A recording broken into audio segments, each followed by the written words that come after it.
The Assumption Knights and Muscatine Muskies both have the postseason on their radar, but there was still the unfinished business of crowning a MAC champion. And on this night, it's the Assumption Knights coming away a winner, giving the Knights their 10th straight MAC championship. A tremendous basketball atmosphere at Muscatine High School with a big crowd, an enthusiastic crowd. That is Muscatine's Letty Lerma, the Bradley University recruit, hitting the 17-footer. Muskies lead by a bucket. Later on, Assumption's Maddie Ehrman knocks down the three ball as her team seesaws in front 11-10. Late in the quarter, the inbounds to Assumption's Haley Schnaden. As the 6'2 Schnaden delivers down low, Muscatine hangs on to a 14-13 lead through one. Second quarter, lots of action. Muscatine's Annabelle Gredinger hits the three from the top of the key. The Muskies lead 19-16, and that starts a hot streak. Lerma for three, and the Muskies lead 25-16, and looking to maintain that advantage. Emily Clemens with the takeaway and the breakaway as she scores as her team leads 27-18. Danielle Moore coming up big for Assumption. That is her going all the way for 2 of her 20 points.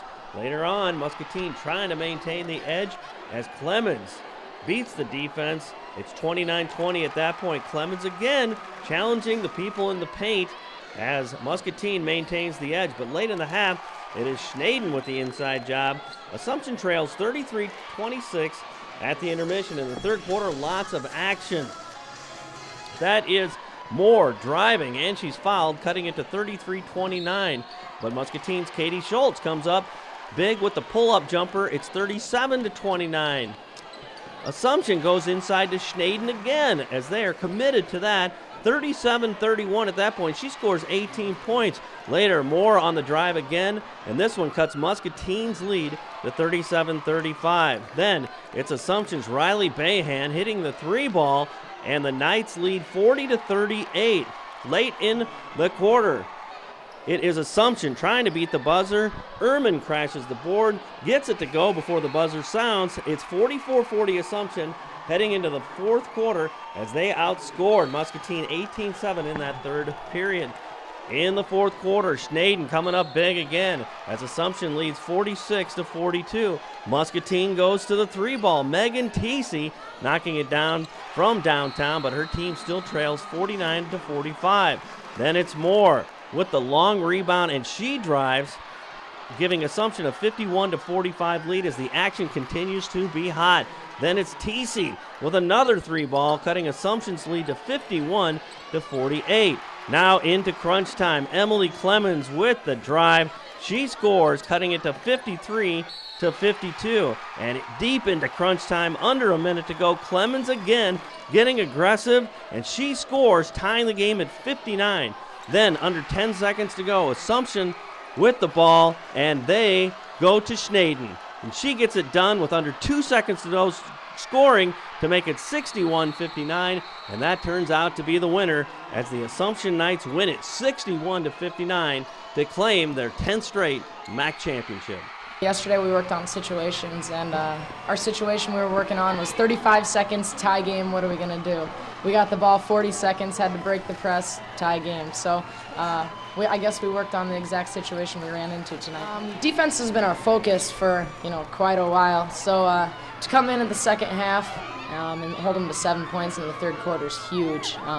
And especially with their three, Clemens, TC, and Lerma, we talked about we've got to limit them. We've got to make sure that they got to work. I mean, every single point they get has got to be the most difficult thing they've worked for.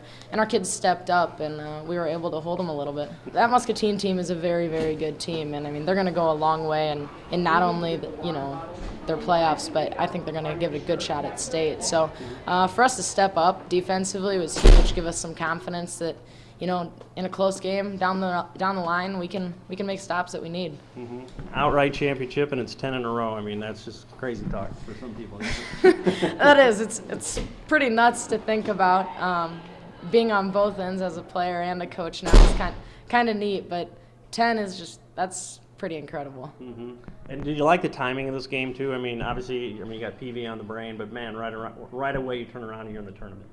Yeah, it's tough. I guess I'd like a little bit of a break, but walking out of here with a win, the momentum's huge, and hopefully we can continue to carry that. And I mean, we'll let them celebrate and enjoy it on the ride home. And after that, it's back to business. We got too many big games ahead of us. Yeah, we knew that they were going to bring a ton of fans because we saw it in the newspapers. Everybody in Muscatine was pumped for this game, so we knew we had to come out with a lot of intensity and try to play our style and keep up with them and play our game.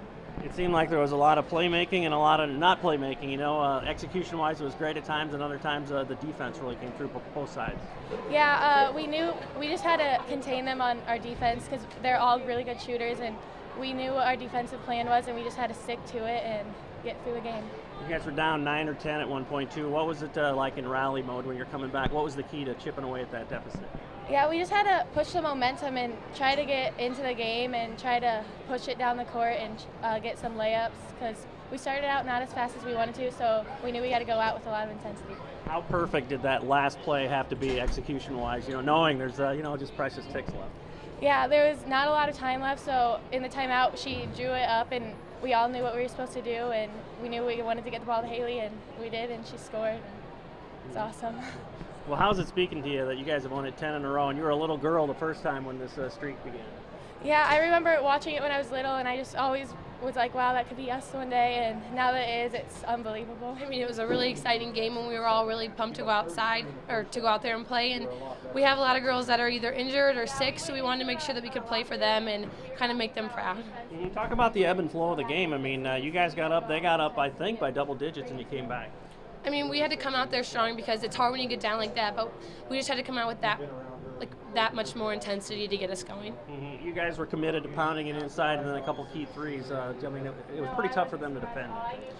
Yeah, I mean, anybody on our team can have a great game any night. I mean, there's not one person that we go to every game, which I think is some teams have that, but I think that we are very evenly distributed as a team. So I think it's hard almost to guard us to kind of guess what we're going to do. Mm-hmm. How great is it to have the MAC outright too? It's exciting because it's good to still have it last year. It was fun to have it last year too, to share it, but it's awesome just to have it just outright by yourself. Mm-hmm. Well, how great is it to have the timing of this game too with the tournament just a couple days away? I think it's great timing because it gets us a lot of momentum and it gets us excited to play and shows us that we can win these games even if they're tough and close. Mm-hmm. You still got PV though too, right? Yeah, I mean, PV's a great team, and we're not looking past them, and we have to make sure that we go out there and have a good game like we did. Well, given the experience you have, I mean, is that what you expect Friday night, that the girls are just not going to get caught in that trap, right? Yeah, we're excited for the next game, and we're going to make sure we go out there and give it our all. I thought we did a good job taking their guards out, of that last play, and, at the same time, they executed that, but I can look at a handful of possessions in the second half that are every bit as valuable, and they count every bit as much towards the final score. So we don't really look at the last play, but there were some things in the second half that we didn't tighten up, and that probably is what cost us the game. Was that true to the script at the beginning when you're able to execute so well and get that big lead? Yeah, absolutely, and I felt pretty excited. We got some good possessions, some good turnovers, and we even missed a couple opportunities at the basket that I really think could have blown it open early. But, at the same time, they hung around, they kept fighting and made it a ball game. And like I said, we came up on the short end. So, what do you file away? What do you take away? As you finish up on Friday and then get ready for postseason. This was a good game for us, and we knew that coming in, win or lose. This was the game you have to prepare a certain way, for a postseason team, a good team, and we had to prepare that way this week. And then obviously the things we didn't quite tighten up, that's what we're going to have to work on, and we'll fix those things. And it's our staff. We'll look at it tomorrow and how can we learn from this, and how do we make it a positive thing so it drives us forward. What are those things that could really make you a tough tournament team, given the fact that hopefully you're going to see some new faces and things like that, wearing different colors than you've seen all year? Yeah, I mean, I think it's details and getting our young people to understand that it's details in every possession. It's our communication, and it is very much little things. It's loose balls and boxing out on rebounds, all those fundamental things that you hear people talk about, but we've got to do them consistently, and we've got to do them in a tough way that when you play physical games down the postseason stretch, that's how it's going to be. So we've just got to take care of some of those details and take care of them together. Still their biggest fan and still their biggest advocate, right? Oh yeah, they're my girls. Yeah, I love those guys. And we're disappointed tonight. I said you could feel bad tonight and you'll wake up in the morning and probably have to shake it off too, but tomorrow afternoon we have practice and it's time to move ahead, and I'm ready to move forward with them, and I look forward to what we have to come.